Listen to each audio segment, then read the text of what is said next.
Assalamualaikum warahmatullahi wabarakatuh. Baiklah, untuk pertemuan kali ini adalah penjelasan dari materi fluida statis yang akan kita bahas. Setelah minggu lalu kalian sudah mencatat materi mengenai fluida statis ya.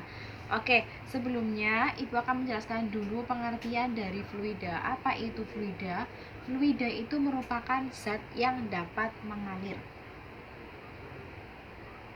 Zat yang dapat mengalir. Contohnya apa? Seperti udara dan air, seperti itu ya, zat cair dan juga zat gas. Nah, fluida sendiri itu dibagi menjadi dua, yaitu fluida statis dan fluida dinamis. Perbedaannya apa? Kalau fluida statis itu berarti fluida zat yang dapat mengalir dan diam, statis itu ya. Nah, sedangkan kalau yang dinamis itu zat yang dapat mengalir dan bergerak, itu dinamis. Nah, untuk pembahasan kali ini kita akan bahas yang pertama adalah mengenai fluida statis terlebih dahulu. Nah, jadi fluida statis itu merupakan zat yang dapat mengalir dan diam. Nah, biasanya untuk fluida statis itu merupakan suatu zat yang mengalir itu berada dalam suatu wadah atau tempat gitu ya. Nah, nih ciri-cirinya dari fluida statis. Oke, dari fluida statis yang akan kita bahas pertama adalah mengenai besaran ya, berkaitan dengan zat yang dapat mengalir, yaitu yang pertama adalah massa jenis. Massa jenis itu lambangnya adalah Rho gitu ya. Nah, massa jenis itu merupakan suatu poin pokok dalam suatu fluida karena biasanya dalam bentuk air maupun gas, massanya tidak dalam bentuk M kilo ya, tapi merupakan massa jenis. Nah, massa jenis Rho itu merupakan perbandingan antara massa benda dan volume benda, di mana massa benda sendiri itu satuannya kilogram dan volume benda itu satuannya meter kubik, sehingga satuannya Rho itu kilogram per meter kubik. Nah, massa jenis berarti memenuhi zat yang memenuhi ruangan, seperti itu ya. Terus yang kedua yang akan kita bahas berkaitan dengan fluida statis selain massa jenis adalah mengenai tekanan ya. Nah, kaitannya apa? Tekanan dengan fluida statis. Jadi karena yang namanya fluida itu memenuhi ruangan, itu berarti kan konsep tekanan akan sangat dibutuhkan, di mana tekanan itu didefinisikan, tekanan P itu merupakan gaya yang bekerja pada suatu bidang persatuan luas bidang tersebut, atau gaya yang bekerja terhadap suatu luasan, gitu aja ya. Nah, gitu. Nah, misalkan di sini ada suatu bidang, ya kan? Nah, terus luasannya ada yang luasan sempit, ada luasan yang besar.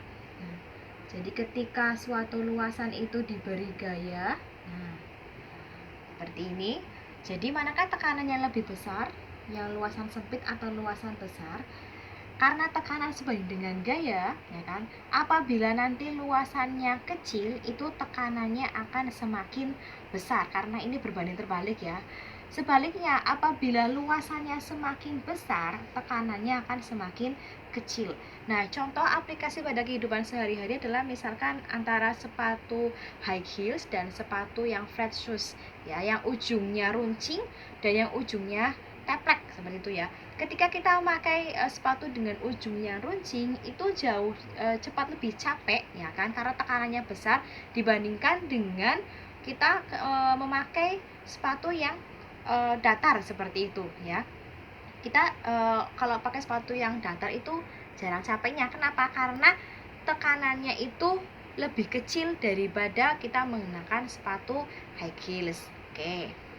Selanjutnya, Ibu lanjutkan dari tekanan sendiri itu memiliki berbagai satuan ya. Kalau P sendiri itu banyak satuannya. Jadi untuk tekanan satuannya memang awalnya Newton per meter persegi ya. Dari gayanya sendiri itu merupakan Newton. ya, dan luasannya itu meter persegi, sehingga satuan umumnya Newton per meter persegi. Jadi tapi ada berbagai konversi satuan dalam tekanan. Misalkan nanti tekanan itu bernilai 1 Pascal, ya. 1 Pascal itu sama dengan 1 Newton per meter persegi. Nah, jadi kalau nanti kok di situ pakainya Pascal, ya sama saja, ya. 1 Pascal itu sama dengan 1 Newton per meter persegi. Atau ada nanti satuannya 1 bar. 1 bar itu 1 kali 10 pangkat 5 Pascal, gitu ya pengubahnya. Terus kalau enggak 1 atm. 1 atm itu sama dengan 1 atmosfer. Itu nilainya kalau dirubah jadi Pascal 101,325 Pascal. Nah, 101,325 Pascal. Oke. Terus kalau dirubah lagi dari 1 atmosfer dijadikan milimeter Hg. Nah, ini biasanya dalam satuannya untuk udara. Itu kalau dirubah jadi 760 mm Hg. Kita lanjutkan masih pembahasan mengenai fluida statis ya. Tadi kita udah bahas mengenai tekanan. Nah, sekarang kita masih berkutat dengan tekanan. Jadi kalau tekanan pada umumnya itu merupakan gaya persatuan luasan. Nah, jenis dari tekanan sendiri itu ada yang namanya tekanan hidrostatis. Tekanan hidrostatis. Nah, tekanan hidrostatis itu merupakan tekanan zat cair yang disebabkan oleh berat zat cair tersebut. Nah, biasanya aku contohkan seperti ini. Misalkan ada zat cair ya, air aja gitu di dalam wadah ya. Nah, di sini kita ukur ketinggiannya nih. Nah, ini titik A misalkan dalam wadah, ini titik B, ini titik C. Nah, dalam tekanan hidrostatis itu semakin dalam suatu zat cair, maka tekanannya itu akan semakin besar. Jadi dari ketiga titik tersebut, yang paling besar atau yang memiliki tekanan hidrostatis paling tinggi adalah pada titik C. Ya, kenapa? Karena semakin dalam itu berat jenisnya akan semakin besar. Dirumuskan atau dipersamakan, tekanan hidrostatis itu dilambangkan dengan pH. Tekanan hidrostatis itu terdiri dari zat cair sendiri itu mempunyai massa jenis dikalikan dengan gravitasi ya, dikalikan juga dengan H. H itu adalah kedalaman. Nah, pH berarti rho GH, di mana rho itu berarti merupakan massa jenis, satuannya kilogram per meter kubik. Gravitasi itu berarti meter per sekon kuadrat, sedangkan H itu adalah satuannya meter. Sedangkan tekanan hidrostatis sendiri nanti satuannya adalah Pascal. Nah, pemanfaatan dari tekanan hidrostatis itu sendiri itu bisa kita lihat atau digunakan dalam kehidupan sehari-hari itu pada pipa U namanya. Nah, pipa U atau bejana U seperti itu ya. Nah, misalkan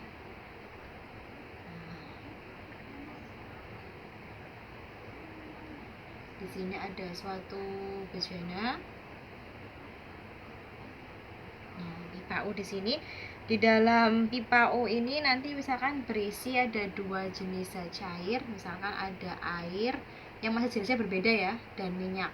Dimana kalau misalkan air dan minyak itu tidak nyatu ya. Nah, jadi ketika diisi pertama ini adalah air, lalu di sini massa jenis yang kedua adalah minyak. Ini misalkan yang kedua minyak, yang A, yang B minyak, yang A itu air.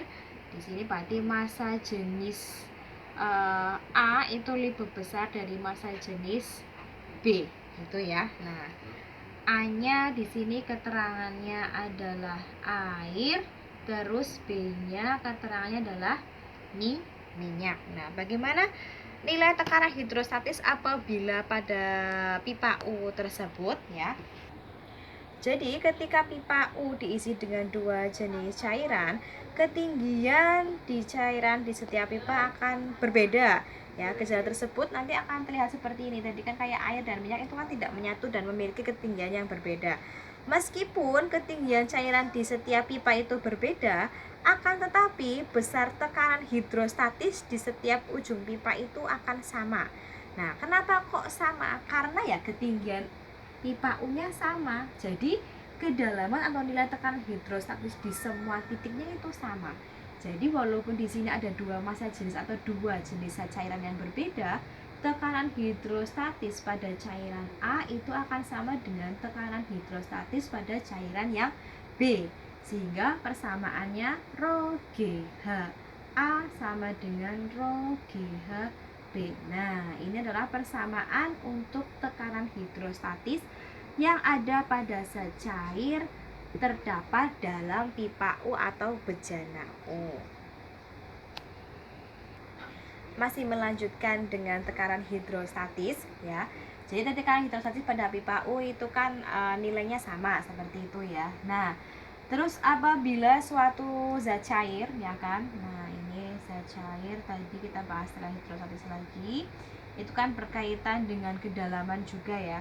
Kalau misalkan mungkin dalam suatu ruangan yang kecil itu kita tidak atau kita abaikan zat cair yang ada di selain air ini. Berarti kan di sini kan zat cairnya selain air, di sini juga ada udara. Nah, tapi kalau ruangannya sempit mungkin kita tidak bisa menghitung nilai tekanan dari udaranya karena pengaruh dari air.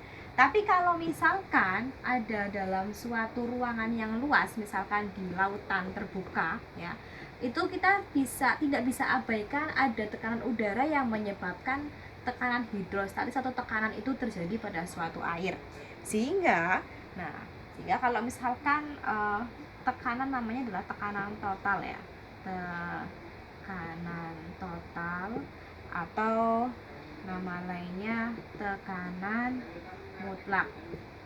Nah, itu salah satu juga jenis dari tekanan. Dari tekanan sendiri ada tekanan hidrostatis, yang ketiga adalah tekanan total atau tekanan mutlak. Adalah suatu tekanan apabila itu dicampur dengan nilai tekanan udara seperti itu. Atau tekanan pada ruang tertutup yang ditunjukkan oleh alat ukur. Nah, kalau dalam ruang tertutup itu biasanya ada alat ukurnya, itu berupa barometer namanya ya. Nah, mencari tekanan tertutup atau tekanan mutlak sendiri itu bisa dirumuskan. Nah, ke atas ya. Tekanan mutlak itu dirumuskan atau dicari dari tekanan si udaranya ya, dilambangkan dengan tekanan udara ditambah dengan tekanan kedalaman air atau disebut dengan tekanan hidrostatis. Nah, jadi P untuk total P0 plus rho GH. Nah, ini kalau mau mencari tekanan mutlaknya. Oke, sekarang kita lanjutkan. Masih berkaitan dengan tekanan yang ada dalam suatu fluida statis. Jadi kita sudah bahas tadi ada tekanan ya, yang secara umum gaya persatuan luasan penampang. Jenis dari tekanan sendiri ada tekanan hidrostatis dan juga tekanan mutlak. Nah, sekarang yang berkaitan lagi dengan tekanan adalah mengenai tekanan, yaitu adalah hukum Pascal. Nah, apa sih hukum Pascal? Dalam definisinya bunyi hukum Pascal yaitu tekanan yang diberikan pada suatu fluida atau zat cair yang saat ini dapat mengalir dalam ruang tertutup diteruskan tanpa berkurang ke setiap titik dalam fluida ke dalam dinding bejana. Jadi misalkan dalam kehidupan sehari-hari saja ya, yang kita bisa lihat dongkrak hidrolik atau mesin pencuci mobil. Nah, di mesin pencuci mobil sendiri atau nama lainnya dongkrak hidrolik itu bentuknya kurang lebih kan seperti ini, mirip kayak pipa U. Jadi salah satu pipanya itu berukuran besar dan satu pipa yang lainnya itu berukuran kecil. Tapi di sini ujungnya kita tutup. Nah, hidrolik kurang lebih seperti ini. Nah, ditutup lalu di dalamnya itu berisi fluida. Nah, fluidanya bisa zat cair ataupun zat gas. Nah, ketika piston, jadi di sininya itu ada piston, atau piston itu sama dengan kayak apa ya namanya itu ya, pengepres seperti itu ya. Nah, kayak pengepres seperti itu. Jadi ini pistonnya. Ketika pistonnya kita beri gaya ke sini, nah karena ruangannya tertutup sehingga fluidanya kan tidak dapat keluar. Nah, fluidanya itu menekan ke ruangannya itu ke segala arah. Nah, sama besar, besarnya sama dengan gaya yang dikeluarkan, sehingga itu nanti akan menghasilkan gaya dorongan seperti ini. Nah, atau bisa sebaliknya ya, dari yang kecil itu akan menghasilkan gaya yang besar juga seperti ini. Nah, jadi tidak ada nilai tekanan yang lebih besar, baik itu kalau misalkan ruangannya besar berarti tekanannya besar, salah juga ya kan. Ruangannya kecil tekanannya kecil, tidak juga. Berarti ketika dalam suatu ruangan tertutup fluida itu tekanannya baik dalam ukuran yang kecil maupun yang besar itu nilainya sama ya kan. Dimana tekanan itu kan tadi persamaannya adalah P ya. Nah misalkan ini adalah tempat yang satu, ini yang kedua, seperti itu ya. Jadi nilai tekanan satu sama dengan tekanan pada tempat yang kedua atau pipa yang kedua.